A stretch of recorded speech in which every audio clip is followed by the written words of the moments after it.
എടി മരമാക്രി, എഴുന്നേറ്റ ഉടനെ ചായ കുടിച്ച് വയറ്റ് തീയിടാതെ എന്നെ കുടിക്കടി. വെയിൽ വരുന്നതിന് മുമ്പേ നിന്റെ ബ്ലഡ് വോളിയം കൂട്ടി വെച്ചില്ലെങ്കിൽ ഉച്ചയാകുമ്പോ നീ വാടിയ പയർ പോലെ ഇരിക്കും. എടി കാട്ടുകോഴി മാ, എന്നെ ഇട്ട് വെയിലത്തിറങ്ങല്ലേ. സൂര്യന്റെ ചൂട് മുഴുവൻ വലിച്ചെടുത്ത് നിന്നെ ഞാൻ തന്തൂരിയാക്കും. വെളുത്ത കോട്ടൺ തുണി ഇട്ട ആ വെളിച്ചം തട്ടിത്തെറിച്ചു പോയിക്കോളും.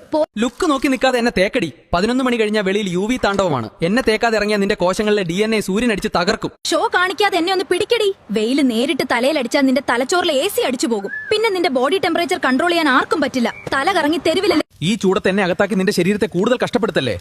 എന്നെ ദഹിപ്പിക്കാൻ നിന്റെ ശരീരം ഒരുപാട് ചൂടുണ്ടാക്കും.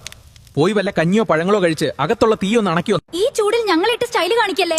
നിന്റെ കാലിലെ രക്തക്കൊവലുകൾ വീർത്ത് ചൂട് പുറത്തോട്ട് കളയാൻ നോക്കുക. അത് തടഞ്ഞാൽ നിന്റെ ബോഡി മൊത്തം ചൂടാകും. മര്യാദക്ക് വല്ല ലൂസ് എരിപ്പ് ഇടും. എടി മരഭൂതമേ, പുറത്ത് 40 ഡിഗ്രി ചൂടുള്ളപ്പോ എന്റെ ഉള്ളിലെ കെമിക്കൽ റിയാക്ഷൻ പാളം തെറ്റും. വെയിലത്ത് വെച്ച് ഗെയിം കളിച്ചാൽ ഞാൻ പണി നിർത്തും. എന്നെ ഒന്ന് തണലത്ത് വെക്കടി. എടി കരിങ്കാലി, എന്നെ കണ്ടോ? കടും മഞ്ഞ.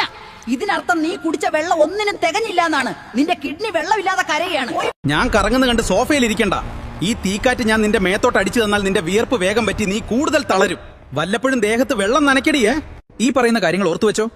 ധാരാളം വെള്ളം കുടിക്കുക. ദാഹം തോന്നിയില്ലെങ്കിലും ഇടയ്ക്കിടെ വെള്ളം കുടിക്കണം. ഉച്ചയ്ക്ക് 11 മണി മുതൽ 3 മണി വരെ നേരിട്ട് വെയിലേൽക്കുന്നത് ഒഴിവാക്കുക.